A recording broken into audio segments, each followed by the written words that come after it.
대단하신 분인지 몰라봤어요. 죄송합니다. 네. 국내 특허증입니다. 이게 보면 중국 오성기가 그려져 있죠? 중국에는 일본어로 되어 있는 일본어 수동시장. 네, 안녕하세요. 원어비생외과 장철호 원장입니다. 안녕하세요. 최은미 팀장입니다.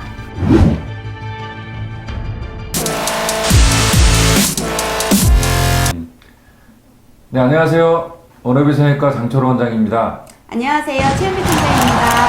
네, 오늘은 눈밑 지방 재배치법에 대해서 알아보도록 하겠는데요. 워너비의 핫 아이템이기도 하죠. 요새 연예인들이 많이 받는 수술로 유명한데 얼굴이 너무 좋아지셔서 더 많이 찾고 있는 수술이기도 합니다. 원장님, 그런데 정확히 눈밑 지방 재배치법이 어떤 수술인가요? 네, 제가 갖다 준 자료 사진을 보고 설명을 드리도록 하겠습니다. 자, 먼저 이 왼쪽이 수술 전이고 이쪽이 수술 후입니다. 그러면 이제 눈밑 지방 재배치라고 하는 거는 보통 눈 밑에 지방이 볼록 튀어나오면서 그 밑에는 눈물고랑으로 인해서 움푹 패여있는 현상, 이 울퉁불퉁함 때문에 밑에 그늘이 드리워지는 어떤 다크서클의 원인이 되기도 하는데요. 지방 재배치는 한마디로 불룩한 지방을 눈 밑에 꺼져 있는 눈물고랑으로 아래로 밀어서 채워주는 그런 수술입니다. 그래서 눈 밑에 굴곡을 좀 더 평탄하게 만들어서 눈 밑이 그늘지지 않도록 하는 그런 수술이고요. 이 아래쪽은 눈꺼풀의 단면도인데 눈꺼풀을 옆면에서 보는 그런 방식이고 이렇게 잘라서 옆에서 봤다고 보면 됩니다. 보시면 여기가 안구에 위치고 이게 눈꺼풀의 피부, 그 아래 노란색이 지방인데 불룩 튀어나온 곳이 이곳으로 생각하시면 되고, 밑에 눈물고랑이 움푹 패인 거는 이 밑에 이렇게 꺼진 부분이고 생각하시면 됩니다. 그래서 이 위에 튀어나온 지방을 밑에 꺼진 부분으로 아래로 이렇게 밀어서 내려주면 이 오른쪽 사진과 같이 위에 불룩함은 없어지고 밑에 꺼진 부분은 이 지방이 밑으로 내려와서 채워지는 어떤 결과로 인해서 눈밑이 평평하게 되는 이런 결과를 만들어냅니다.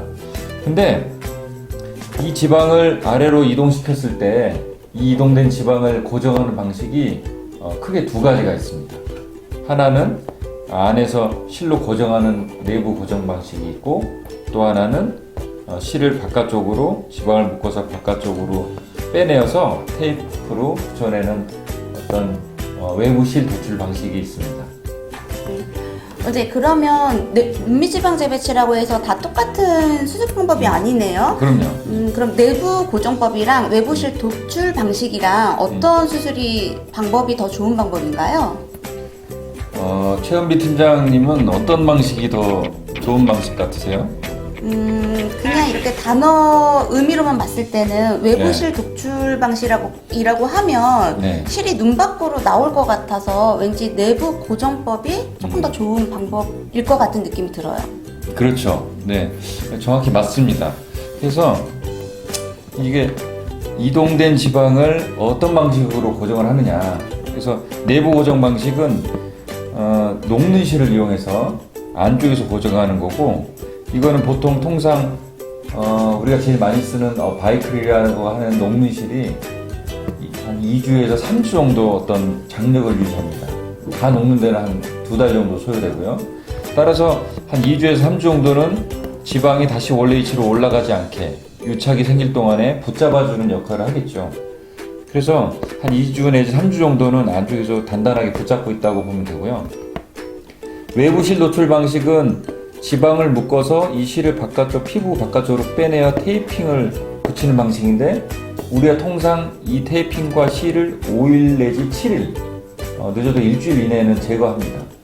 이 일주일 정도 기간 안에 이 지방과 조직 사이에 유착, 들러붙는 것을 우리가 기대를 하고 그렇게 하는 건데, 만약에 이 이동된 지방이 장력이 강하게 아직 걸려 있다거나 박리가 불충분하다거나 아니면 유착, 들러붙는 게 좀 약하다고 하면 우리가 어떤 외부에서 물리적 자극이나 그런 부분에 있어서 지방이 원래 위치로 돌아가는, 즉 재발의 가능성이 있다는 게 외부 실 도출 방식의 가장 큰 단점이라고 할 수 있습니다.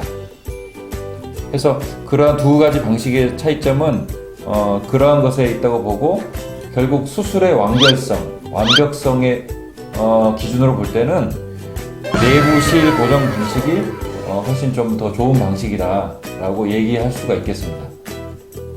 원장님, 그럼 모든 성형외과 원장님들이 다 내부 고정법을 통해서 수술을 하고 계신 건가요?